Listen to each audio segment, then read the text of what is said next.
Welcome to the Deep Dive. We're the place you come to plunge into really fascinating sources and, emerge with the essential nuggets of knowledge. That's the goal. And today, we're definitely embarking on a journey. It's into the glittering but, well, often pretty brutal world of Taylor Jenkins Reid's huge hit, The Seven Husbands of Evelyn Hugo. Right.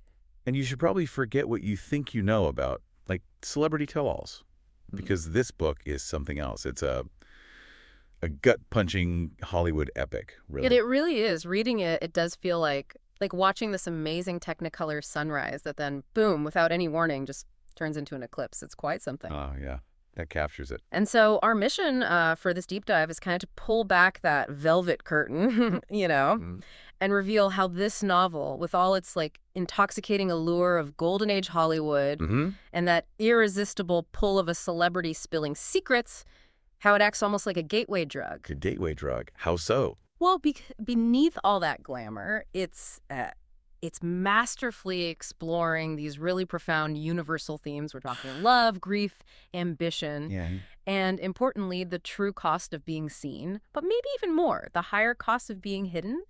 You honestly finish it feeling kind of sunburned, maybe a bit winded, and weirdly grateful for the bruise it leaves. It's an emotional ride. Sunburned, winded, and grateful for the bruise. I Yeah. like that. It does stick with you. It really does. And the setup itself is just instantly hooking. So Wow. you meet Evelyn Hugo, right? Yeah. Enigmatic, 79, Hollywood legend, recently widowed. The icon. Exactly. And then the bombshell drops. She picks Monique Grant, who's like a mid-level, kind of struggling magazine reporter. Right, not exactly a household name. No. For her exclusive final tell-all interview. Yeah. And immediately, you, the reader, are just thinking, why Monique? Yeah. Why her? Yeah, what's the connection? And that's where it really gets interesting. That's the hook. Okay, so let's dive into Evelyn herself, the legend. Yes, the author paints her as this just instantly iconic figure. It's almost like a composite, like part Elizabeth Taylor, maybe some Rita Hayworth in there, Sophia Loren's cheekbones, perhaps. That mix of glamour and steel. Totally. She's described with these almost mythical features, violet eyes, this famous talent for crying beautifully on camera without smudging her mascara. Right, the perfect star image. She just embodies that untouchable, larger-than-life Hollywood persona we all kind of recognize. But that's the genius, isn't it? That carefully constructed iconography is exactly what Taylor Jenkins Reid starts peeling back layer by layer. Right. So we get this flawless image, but then, bang. The author shows us her real origin story. She wasn't always Evelyn Hugo. She was Elena Herrera. From Havana. Daughter of a cigar roller in Havana, yeah. And she learns this really brutal, formative lesson when she's just 14. Which is? Basically.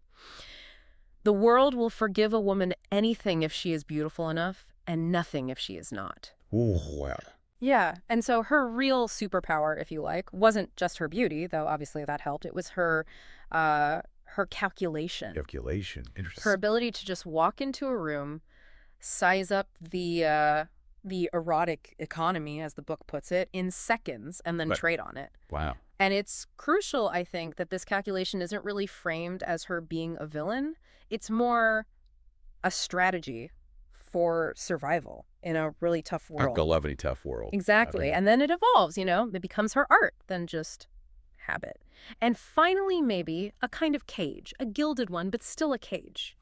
It's this constant push and pull between who she really is and the persona she has to maintain. That's the core of her story. And that complexity, that's what makes her so damn compelling, right? Absolutely. A woman who didn't just survive, she thrived by crafting every single detail of her public self, even her name.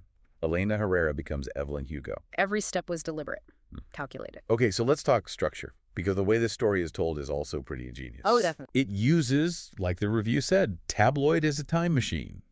It's structured around these alternating first-person narratives. Right. So you get Monique's present-day interviews with Evelyn, which feel really immediate, like you're right there. Eavesdropping, almost. Yeah. And then woven in is Evelyn looking back, telling her own story, taking us through the decades. And the title, The Seven Husbands of Evelyn Hugo, it makes you think the marriages are the main thing. But they're not, are they? Not really. As the book shows, they're more like, well, merely chapter headings. The chapter headings. I love that. So if they're just chapter headings. Then you can ask, where's the real story? Exactly. And the book finds it, I think, in that negative space between weddings. Yeah. in the bits that didn't make the gossip columns. The relationships and moments that don't fit the headlines. Precisely. And the pacing is just incredible. The review called it relentless yet luxurious like a Rolls-Royce doing 90 on the Pacific Coast Highway. Huh. That's good.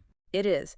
Every reveal feels timed like a cliffhanger season finale, but then it immediately gets complicated by this moral quicksand. Moral quicksand. Yeah. It's not just about twists for shock value. It constantly challenges your assumptions, makes you rethink everything. You're never on solid ground, judging her. You're constantly reevaluating. Totally. And just when you think you've maybe got a handle on it, that final twist comes, and it's not a gimmick. It's described as a detonation. Wow. Yeah, a detonation that basically rewrites the preceding 400 pages without cheating a single sentence. It's just brilliantly done. It changes how you see everything before it. That is the mark of incredible storytelling, isn't it? Absolutely. To make you reevaluate everything without feeling tricked or manipulated, that takes skill. It really does. So here's maybe one of the biggest surprises, considering the title. Okay. The novel's true romance, the core relationship, it isn't with any of those 7 husbands. Right. It's easy to assume it would be. But no. Instead, the deepest, most lasting connection she has is with Harry Cameron, her best friend, her agent. And eventually, her beard. Yeah. Tell us about that relationship. Well, it is definitely a masterclass in mutual usefulness, as the book puts it. But it's so much more than just convenience. Right. Harry's gay. Evelyn, we learn, is bisexual, and their platonic marriage gives them both absolutely crucial cover. Cover from what? From, everyone, demanding studio bosses, the judgmental public, even immigration officers at one point. It protects their carefully built lives from heterosexual scandal, ironically, but their bond. It has this incredible emotional weight, maybe even, as the review hints, more erotic charge than most sexual liaisons in the book. Really? How so? It's forged in these late-night strategy sessions, Yeah. Shared cigarettes, the silent understanding between two people who've basically decided, okay, the world is enemy territory. And we're each other's only ally. Exactly. And then Harry's death. From AIDS in the 80s, it's handled with such quiet, just aching power. Evelyn's just holding his hand. Her face is described as unreadable because she has forgotten how to be unreadable. Oh, wow. It's just this devastating moment. 2 people watching this life they literally invented together just become a death certificate. It's a love story, just not a conventional one. It defies easy labels. Rooted in understanding and loyalty. Deep, unwavering loyalty. It's incredibly moving. Yeah. It really makes you rethink what a deep connection can look like outside of, typical romance tropes. Absolutely. Okay, let's switch focus a bit. Let's talk about Monique Grant, the reporter. Right. The one Evelyn chooses. Yeah. When we first meet her, she feels almost like a cipher, maybe. A bit lost. Yeah, she's recently divorced. She's biracial, ambitious, but kind of stuck career-wise. Not getting traction. Exactly. But as Evelyn's story unfolds, Monique, she really transforms, doesn't she? Her own journey gets tangled up with Evelyn's. Oh, completely. Monique is way more than just a listener or a recorder. She becomes the novel's, its moral gyroscope. Moral gyroscope. I like that. And what makes her story so effective is how her own stuff, her estrangement from her Haitian-American mom, her grief over a father, she didn't really understand how it all interlocks with Evelyn's story. Like a dovetail joint, the review says. Perfectly fitted. Ah, interesting. And there's this brilliant, narrative misdirection going on. How do you mean? Well, as a reader, you're initially focused on why Evelyn picked Monique, right? That's the big question. But you slowly realize you were kind of looking at the wrong mirror.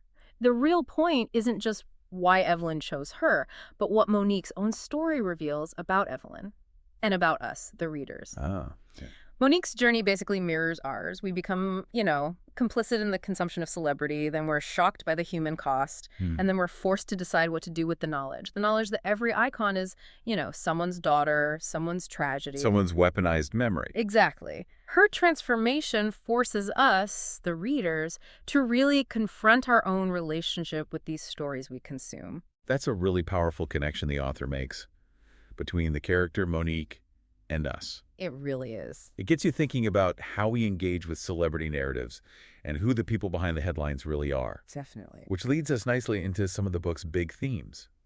One of the central anxieties, it feels like, is the gaze. Oh, absolutely. The gaze. That relentless, almost violent scrutiny. Yeah. Paparazzi flashes, studio spotlights, just constant public curiosity. It shapes everything for Evelyn. And the book shows how she learns not just to, endure the gaze, but to actively use it, manipulate it. Right. How? Well, she learns to weaponize visibility, strategically leaking a nude photo of herself to distract from a potentially career-ending political scandal. Wow. Risky. Very. But she also learns how to hide inside it.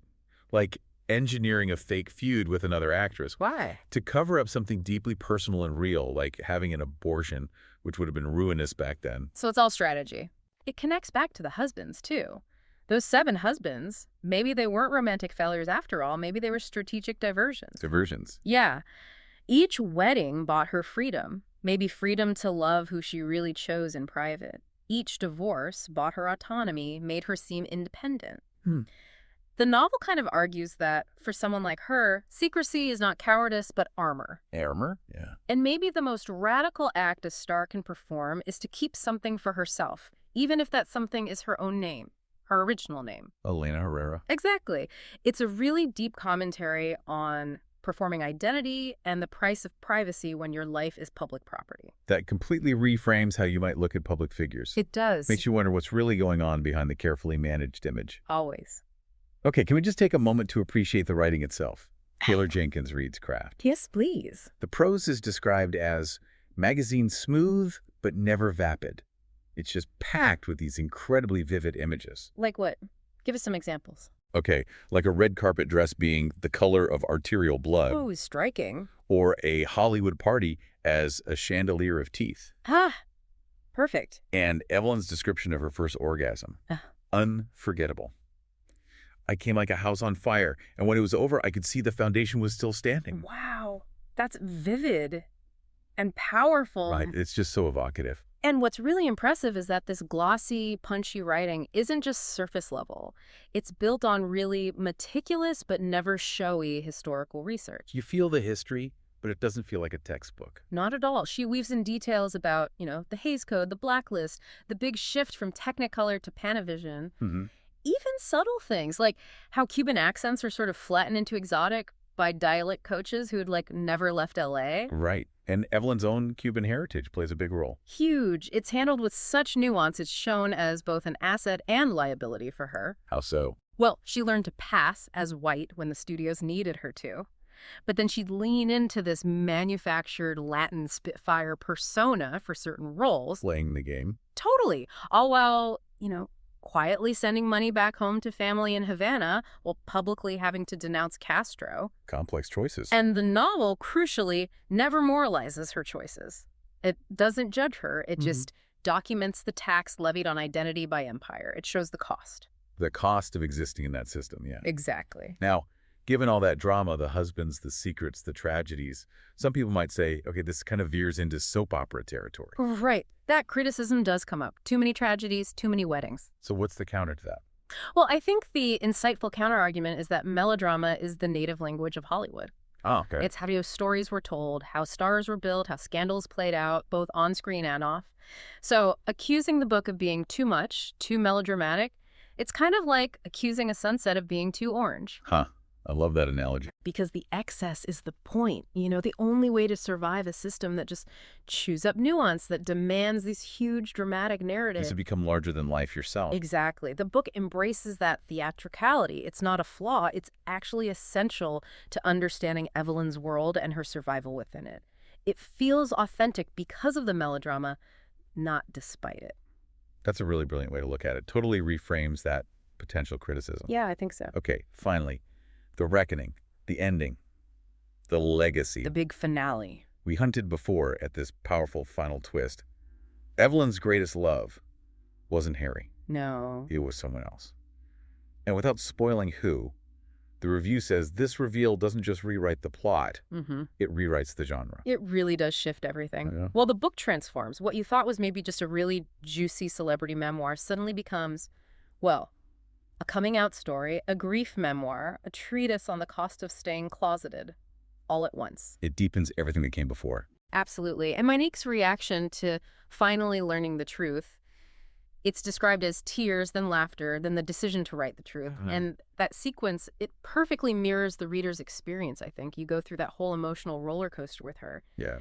And connecting that to the bigger picture, the book's legacy is just huge now, isn't it? Oh, undeniably.